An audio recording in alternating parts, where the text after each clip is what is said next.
नमस्कार दोस्तों। आज हम हाड़ौती के चौहान वंश के बारे में पढ़ने वाले हैं। इसके संस्थापक देवा चौहान थे, जिन्होंने 1241 ईस्वी में हाड़ौती के चौहान वंश की स्थापना बूंदी में की। बूंदी को बूंदा मीणा ने बसाया था और कोटा को कोटिया भील ने।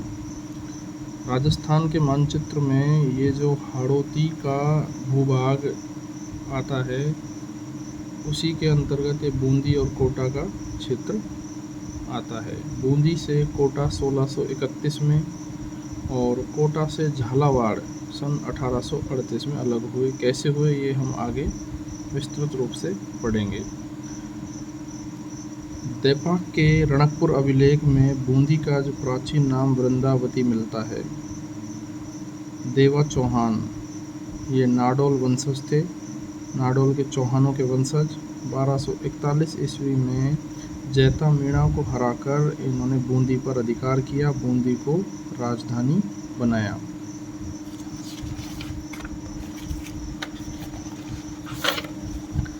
इनके पोते थे जैत्र सिंह हाड़ा, जिन्होंने 1274 में अकेलगढ़ युद्ध में कोटिया भील को हराकर कोटा को बूंदी में शामिल किया।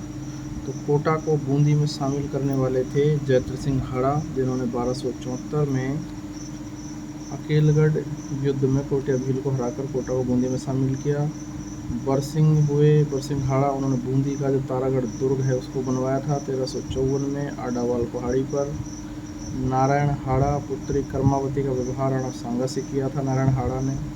सूरजमल हाड़ा, जो कि अहेरी उत्सव में शिकार के दौरान सांगा के बड़े पुत्र रतन सिंह से लड़ते हुए मारे गए थे। ये बात है 1531 की। सुरजन सिंह हाड़ा 1569 ईस्वी में अकबर, मानसिंह प्रथम और भगवंत दास के नेतृत्व में आक्रमण किया।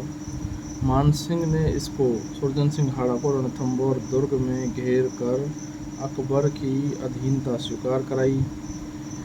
ये प्रथम हाड़ा चौहान शासक था जिसने अकबर की अधीनता स्वीकार की।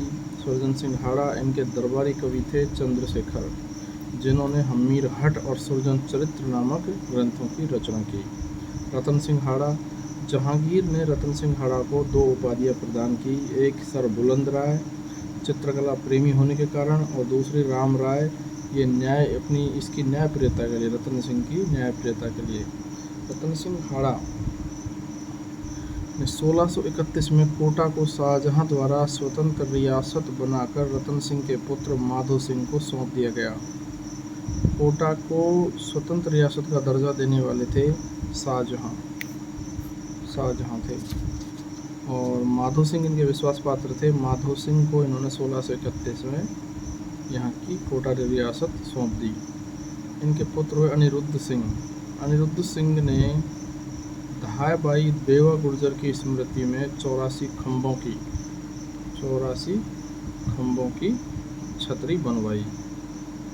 इस अनिरुद्ध सिंह ने गणगौर पूजा पर प्रतिबंध लगा दिया, क्योंकि गणगौर विसर्जन के समय इनके पुत्र थे वो नाव पलटने से डूब गए। इसलिए हाड़ौती में कहावत चलती है, हाड़ो ले डूबो गणगौर। इनके पुत्र हुए बुद्ध सिंह हाड़ा। बुद्ध सिंह हाड़ा 1695 से 1739 तक इन्होंने बूंदी पर शासन किया, और इनके जो 2 रानियाँ थी, एक अमर कुंवरी, दूसरी चुंडावती।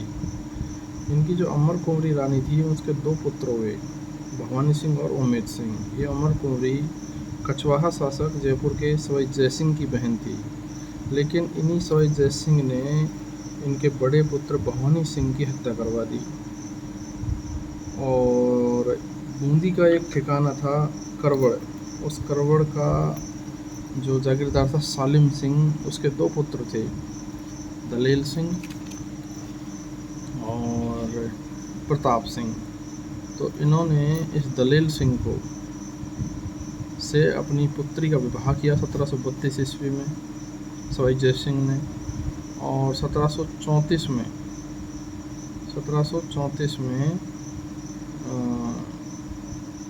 इसको 1732 में इसको शासक बना दिया, और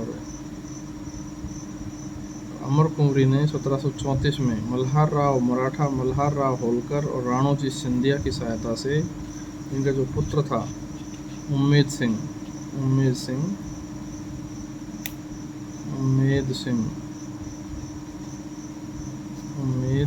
को बूंदी का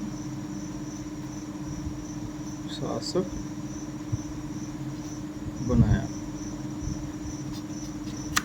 मराठों की राजस्थान के इतिहास में प्रथम जो प्रवेश हुआ था मराठों का, वो बूंदी में हुआ था।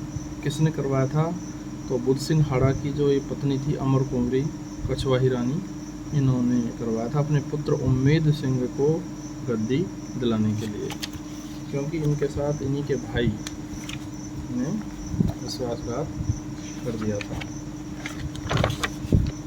अब ये बुद्ध सिंह हाड़ा थे, इनकी माता नाथावती जी ने बूंदी में रानी जी की बावड़ी बनवाई थी, जो बावड़ियों की सिरमौर कहा जाता है, माना जाता है। अब हम बात करें इनके बुद्ध सिंह के बाद में दलेल सिंह हाड़ा सवाई जय सिंह द्वारा नियुक्त हुए थे और 1732 में नियुक्त हुए थे, 1732 में, ठीक है। और 1734 में वो हुरडा सम्मेलन में इन्होंने भाग लिया था। तो बूंदी की तरफ से भाग लेने वाले कौन थे? दलेल सिंह हाड़ा। इस दलेल सिंह हाड़ा के बाद में उम्मेद सिंह, ये कि बुद्ध सिंह हाड़ा जी की पत्नी अमरकुंवरी के छोटे बेटे उम्मेद सिंह ने मल्हार राव होलकर की सहायता से शासन प्राप्त कर लिया। इन्होंने बूंदी में एक चित्रशाला कला विद्यालय का भी निर्माण करवाया।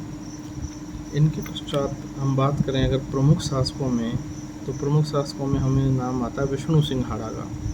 इन विष्णु सिंह हाड़ा ने फरवरी 1818 में अंग्रेज़ों से संधि की एवं 1822 में इन्होंने सती प्रथा पर प्रतिबंध लगाने वाले ये प्रथम शासक भी थे राजस्थान में। यानी कि राजस्थान में हम बात करें कि सती प्रथा पर प्रतिबंध किस शासक ने लगाया था, तो वो लगाया था बूंदी के विष्णु सिंह हाड़ा ने। कब लगाया? तो 1822 में लगाया था।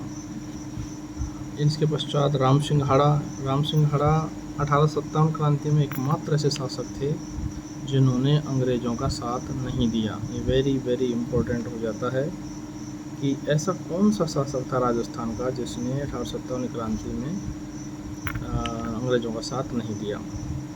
इन राम सिंह हाड़ा के दरबारी कवि थे सूर्यमल मिश्रण, जिनकी हम रचनाओं की बात करें तो सबसे प्रमुख है वंश भास्कर है, एक वीर सतसई भी है इनकी रचना, वीर सतसई है और अन्य भी हैं। और हम बात करें बहादुर सिंह हाड़ा, तो ये बूंदी के अंतिम और जो राजस्थान का एकीकरण हुआ था, उस एकीकरण के समय शासक कौन थे? तो बहादुर सिंह हाड़ा थे। इस प्रकार से हम देख सकते हैं कि बूंदी हाड़ौती में बूंदी राज्य का जो इतिहास रहा है, प्रमुख राजवंश में जो शासक हुए हैं, उन सभी को हमने देख लिया है। अब आगे हम कोटा के जो 1631 में शाहजहां ने रतन सिंह हाड़ा के पुत्र माधो सिंह को स्वतंत्र रियासत के रूप में कोटा को सौंप दिया था, उसके पश्चात कोटा में किस प्रकार से शासन व्यवस्था में किस शासक का शासन आया, प्रमुख क्या घटनाएं घटी, उनके बारे में हम आगे के वीडियो में बात करेंगे। धन्यवाद।